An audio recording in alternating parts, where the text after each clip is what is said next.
Leveling up in Ashes of Creation is no easy task.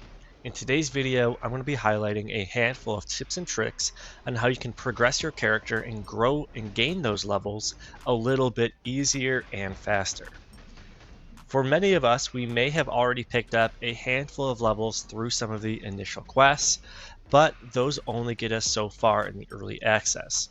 At some point, you are going to have to begin the intense mob grind, and that's what this video is really going to be talking about, how you can get the most out of this mob grind, as well as a few other tips and tricks to also get adventuring experience to get closer and closer to progressing your level. As a friendly reminder too, if you are able to hit level 25, which is the current max in the early access, you will unlock a exclusive Autumn Garden cosmetic mount.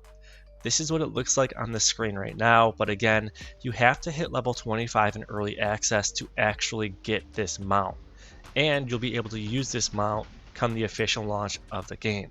So with that being said, let's jump into some of these tips and tricks to help you unlock this mount and also progress your character. First things first, I wanted to call out that there are actually adventuring experience scrolls in this game. So for example, this item will give me 10% more experience for 3 full hours, which is honestly insane. The quality will impact the percentage of the additional experience you can gain, and it's very easy to actually create these yourself. If you go to any alchemy station in the game, you can see that you need to create ruby powder here by using this material right here and then some rough rubies. And then once you actually have that powder, you can then create it into red ink. I have some right here, so I'm going to capture that red ink, and then I'm going to go ahead and show you what you do next. Again, all you need are rubies, so it's super easy. You get rubies just from mining ore in the open world, and then you'll get them. So I have my crude paper and my red ink. I'll show you more about those basic ingredients in just a second, but I'm going to add this, and I have a purple quality one, which means I get 12% additional adventuring XP points. So there it is now in my inventory. You can kind of compare the heroic one is 10% and the epic one is 12%. Honestly, these are game changers, especially if you are just rinse and repeating mob grinds, which many of us will have to do regardless of what our strategies are. And this will just speed up the process. Also, if you don't really want to use them yourself, people want them really badly, especially earlier on in servers, so you could always just sell them. A quick call out too, when it comes to not only crafting these scrolls, but also just processing materials in general, you can just go to most NPCs in this game, like this general vendor right here, and everything you need is right here. There's a lot here though, so I recommend just kind of using the search bar. For example, I just purchased all that paper, and then there you go. And honestly, this is even a good way to just make some quick gold. Take a look at the marketplace here. People are selling the blue quality for 60 silver. You can see the green quality for a few silver. This heroic one is listed for 20 silver, which is a decent deal. But yeah, you can make some easy gold. Next up, I want to talk about processing, and a lot of people actually sleep on this process. I actually physically sleep in the process because I actually submit all of these different processing orders before I go to bed, so I wake up to them. Take a look at that. You see all of that experience I just gained, and you can stack it on top of multiple stations overnight, so when you wake up you can just claim the rewards, which includes not only experience for that specific profession, but also adventuring experience, which honestly adds up quite quickly. You can see my experience bar down there. I'm level 14 when I was capturing this footage, and you can see it all really kind of picks up over time. And again, it takes some time. Like the more materials you're trying to process at once, the longer it's going to take.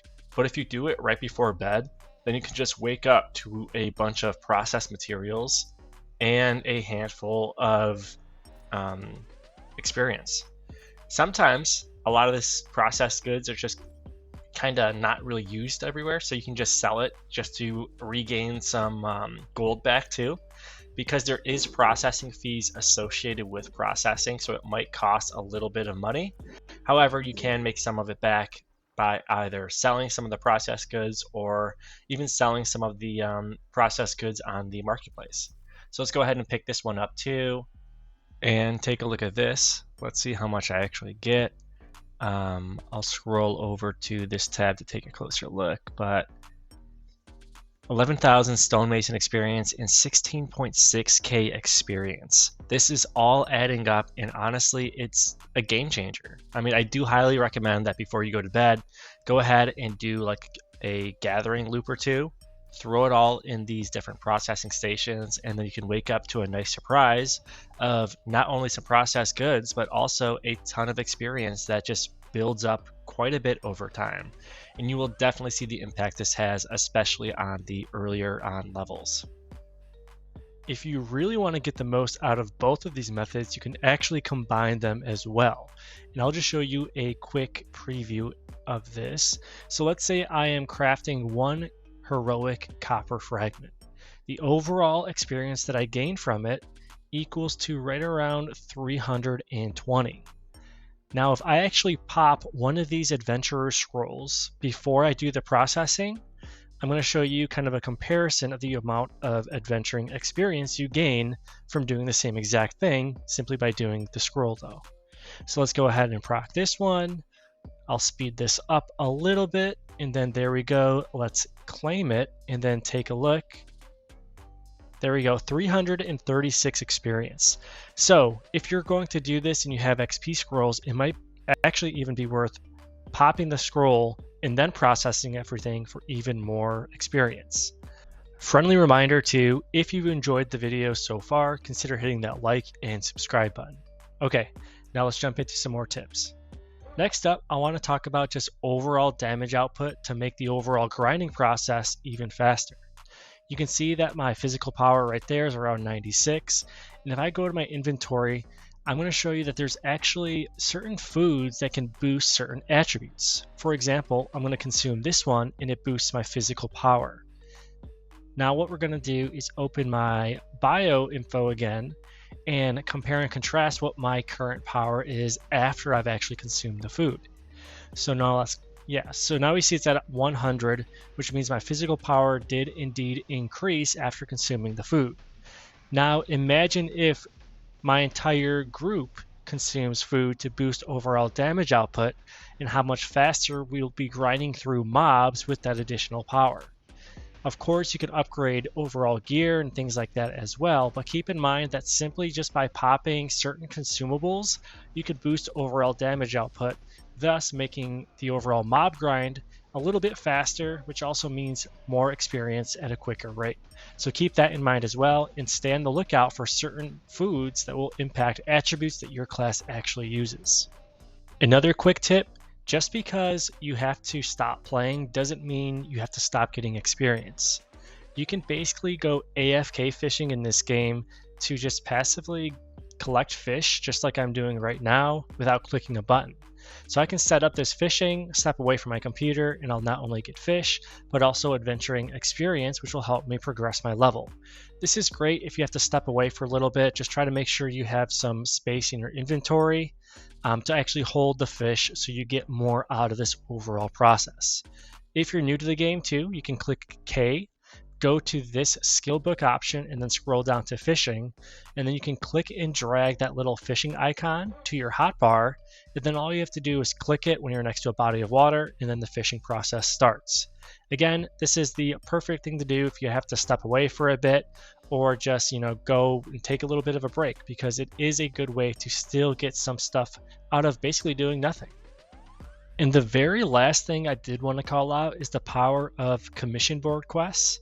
As you can see, there are a ton of quests right here on the left side of my screen, and they're all pretty easy. Sometimes it's just killing a certain amount of wolves or bears or ravens, or even just walking to certain locations, and they give not only glint and rewards, but also pretty darn decent experience.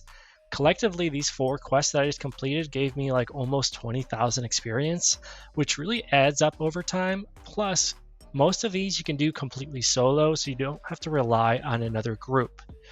You can collect all of these different types of commission quests at any settlement in the game just by going up to the different notice boards, going up, interacting with it, and then accepting the different quests. Sometimes they're related to gathering certain resources or killing certain mobs, but regardless, they're all pretty easy to do and they do provide good leveling experience.